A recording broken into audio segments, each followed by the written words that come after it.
जब तुम वापस आ जाते हो तो मुझे बहुत खुशी होती है कि परमात्मा के बच्चे काल के जाल से बचे हुए, तो उस दिन खुश होता हूं मैं। और तुम चले जाते हो तो मेरी एक तो वो ज्ञान कि यहाँ काल का लोक है, ना जाने कब जाना पड़ जावे, इस कारण से डर से अपनी भक्ति करता रहता हूँ। और एक तुम्हारी भी चिंता खाती रहती है कि कहीं काल के जाल में ये बालक फिर ना फंस जाए। तुम वापस आ जाते हो एज इट इज, तो फिर मेरी खुशी का ठिकाना नहीं रहता। साध मिले साड़ी शादी होंगी, साध यानी साधु संत, ये भक्त आप साधु, साधु माने जो साधना कर रहा है, और साधु सोए जो सीधा चाल है, यानी जो और लोग दिखावा बकवाद नहीं करता, शराब मास्तमा को नहीं पीता, और मेकअप वगैरह शरीर के वापस जरूरत नहीं, कहते पति वर्ता भावनी चोम चटक श्रृंगार। तो पति वर्ता यानी जिसने केवल अपने पति से ही लगा हुआ है, फिर उसको बकवाद करने की क्या आवश्यकता है। तो कहने का भाव ये है कि हम सच्चे ढंग से जब लगेंगे, फिर हमने अब इच्छा ना हो किसी वस्तु की। परमात्मा कहते हैं इस काया का गर्व ना करियो के काला के गोरा रे, और बिना भजन इसका कुछ काम ना आवे, चाहे एतर छड़को चारों ओरा रे। ये शरीर क्या है, ये गोरा दिखा है चाहे काला किसी का, इसने थोड़ा सा छोल के देख लो, एक जैसा कुबाड़ सब में भरा पड़ा है। ये ऊपर पालिश का फर्क रखे, और इससे नाम अच्छा बूढ़ा मान लेते नहीं। ये चाहे काला है, चाहे टेढ़ा बेढ़ा है, चाहे किसा है बूढ़ा काना लंगड़ा है, इसमें जब भक्ति कर गया वो सफल है, और इस मेकअप में लग गया रहा वो असफल है, चाहे वो कितना सुंदर दिखता हो। तो पुण्यात्मा परमात्मा कहती है मिट्टी है, इस मिट्टी से हमने लाभ उठाना है, इसे सोना बनाना है, भक्ति रूपी धन कमाना है, तो इसी से कमाया जाएगा। अब प्रसंग है कि झूठे सुख को सुख कहे, ये मान रहा मन मोद, ये सकल जबीना काल का, कुछ मुख में कुछ गोदी। अब परमात्मा अब बताओ, मैं आकर के बोली आत्मा हमें जगा रही है। हमने काल के कुएं की भांग पी रखी है, यहाँ की मान बढ़ाई और इस माया की।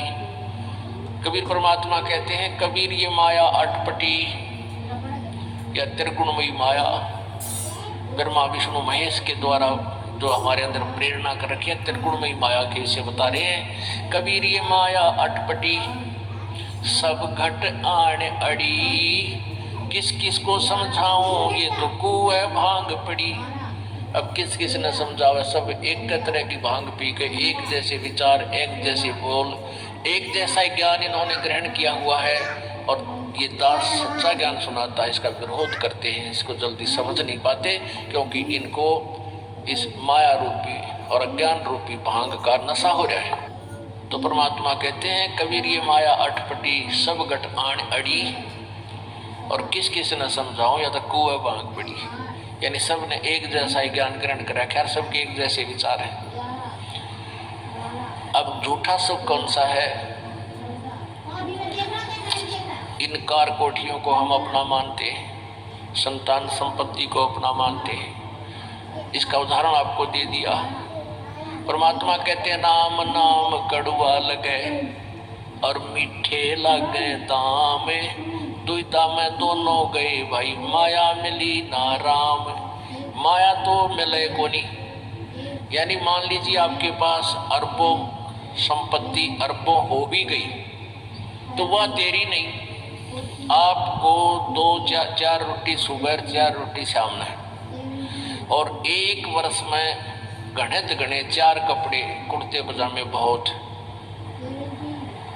एक वर्ष में खत्म, आप पाटे को नहीं, ईसाई काम रहे आजकल, और 2 जोड़ी चप्पल जूते, और एक खाट का स्थान, एक चारपाई आ जा, गणित 2 आ जा, जितने एक परिवार एक व्यक्ति को एक चारपाई। कहने का भाव ये कि ऐसा सीमित सा मकान, इतने की आवश्यकता आपको है, और बाकी पैसा आपके पास जो के शर्मा मारोगे, क्या करोगे उसका। अब या तो कि तो बकवादा में लावेगा, कि तो शराब पीवेगा, कि तो और कोठी खरीद कर गिर देगा, उस पर कोई कब्जा कर लेगा, फिर लट्ठम लट्ठा मुकदमे होंगे, या कोई ले लेगा रिश्तेदार या कोई मित्र बन कर फिर देखो ना, फिर खेचा तानी रात ने नींद आओ ना, वह रखेगी बगन में पात्रे, वो माया तने जीर्ण नहीं दे। और माया तो परमात्मा कहते हैं इस जीव की सबसे बड़ी शत्रु है जो भगवान से दूर करे। अभी झूठे सुख को सुख मान लिया, कार कोठी होगी, बढ़िया व्यापार बिजनेस या कोई नौकरी होगी, तो भगवान से 100 कोस दूर है वो प्राणी। कोई एक आध पुण्यात्मा इसे प्रेरणा होकर आ जाता, वो तो फॉर एग्जाम्पल होते हैं। तो परमात्मा कहते हैं इसे सुख का आग लगे जो भगवान से दूर करे। परमात्मा कहते हैं वो दुख अच्छा हमारे लिए जो परमात्मा के चरणों में हमें लगाए रखे। कबीर साहब कहते हैं सुख के माथे पत्थर पड़ो जिससे नाम देते जावे, और बलिहारी वो दुख जो पल पल नाम रटावे। कि परमात्मा इसे सुख की हमने जरूरत नहीं, जो भगवान से दूर करे।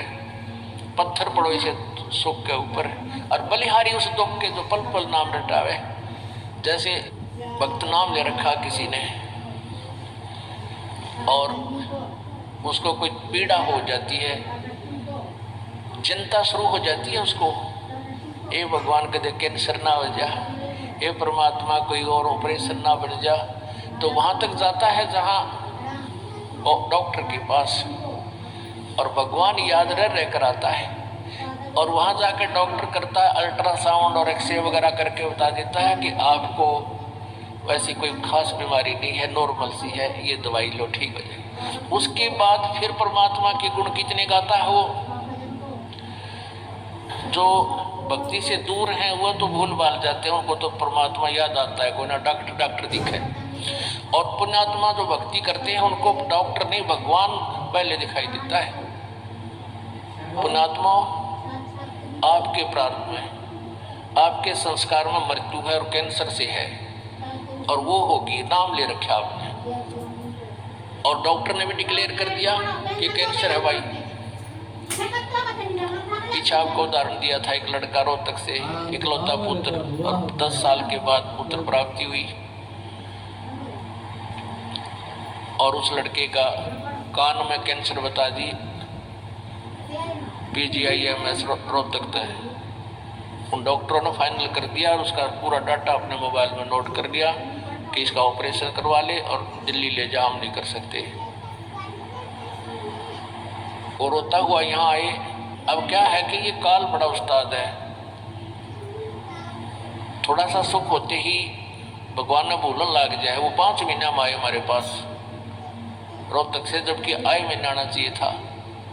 5 महीने में पता क्या भाई कितने दिन में आए, वो 5 महीने वाला अकेला, हमें वो भी ज़्यादा खेचा तानी करें भाई इतना लेट क्यों हो गया, तो भगवान ने नहीं चाहिए तो फायदा क्या होगा। ये कुदरती है, जब इस महीने 2 महीने में आपका प्रेरणा नहीं उठी, लोर नहीं उठी आने की, तो फिर भक्ति कहाँ चल रही है आपकी। बंधन तोड़ कर आ जाओगे जिसके अंदर भक्ति चल रही है, चाहे कितनी दूर भी क्यों नहीं है इंसान। भारत में कोई दूर थोड़ा, कोई वीजा थोड़ा बनवाना है दोबारा आने के लिए, और वो भी नहीं आ पाते हैं, फिर भक्ति नहीं चल रही उनकी। तो फिर रो दोनों, और लड़का भी रो और उसकी पत्नी भी रो, उसका बाप भी, दोनों। वो लड़का छोटा ही था, 12-13 साल का। कहने लगे जी कैंसर बता दी, हमारा इकलौता पुत्र है। बुरा हाल मेरी नहीं सुने, रोए रो। और बेटा बात सुनो, आप दोबारा चेक कराओ और पूरी श्रद्धा रखना मालिक में। आप दोबारा ऑपरेशन कराने से पहले चेक जरूर करा लेना। ऑपरेशन नहीं मना करता मैं, और ऑपरेशन भी मालिक की दया से सफल होया करे इसी बूढ़ी बीमारी का।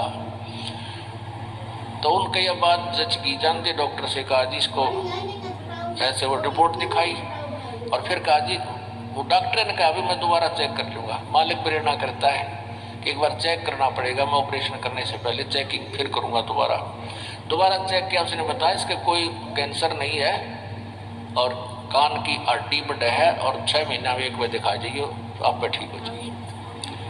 अब पुण्यात्मा हो, अब उस परिवार के को भगवान कितना प्यारा लगेगा, कितनी श्रद्धा बढ़ेगी।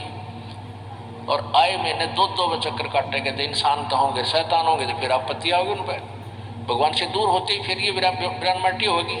तो कहने का भाव ये है कि सुख के माथे पत्थर पड़ो जो नाम हृदय जा, और बलिहारी उस दुख के जो पल पल नाम रटावे। संत शरण में आने से फिर आई टले भला, और जय मस्तक में सूड़ी होवा काटे में टल जा। ये मालिक की वाणी है, गलत नहीं हो सकती। इसका हम कितना लाभ उठा सकते हैं वो हमारी अपने अंतःकरण की। Battery is low. Please recharge in time. हमारी लगन है मालिक में। अब कुछ भक्त ऐसे भी आते हैं जी, हमें लाभ ना होया, पाठ भी करा लिया, जोत भी चढ़ा दी और 3 बार आ लिया, मैं ईसा डिठोरा दिखाऊंगे, मेरा ऊपर जन्म बहुत बड़ा, मुझे ही ज्यादा आवश्यकता है, इसने कभी नहीं। वो बेचारे बालक है पहली दूसरी कक्षा के, वो कुछ भी बोल सकते हैं। Battery is low. Please recharge in time. सुख हो लिए तो परमात्मा तो वही है, एक ही ट्रांसफार्मर में सबको कनेक्शन दे रखा है, और जिसके पंखे कूलर चल रहे हैं वो भी उसी लाइन से जुड़े हैं, और जिनके नहीं चल रहे हैं वो भी उसी लाइन से जुड़े हैं, तो उनका कोई कनेक्शन डिफेक्टिव है, उसको फिर चेक कराएं। लाइट पावर वही है। कहते हैं सतगुरु के दरबार। Battery is low. Please recharge in time. अंसा मौज निपावता तेरी चूक चाकरी में, कि इस परमात्मा के दरबार में किसी चीज की कमी नहीं। और परमात्मा आपको बताते हैं कि यदि तुझे लाभ नहीं मिल रहा तेरी चूक चाकरी में, आपके अंदर कोई श्रद्धा में कमी है, आपकी भावना में कमी है, या आपका कनेक्शन लूज है, आपका कनेक्शन कट ऑफ हो गया। वो Battery is low.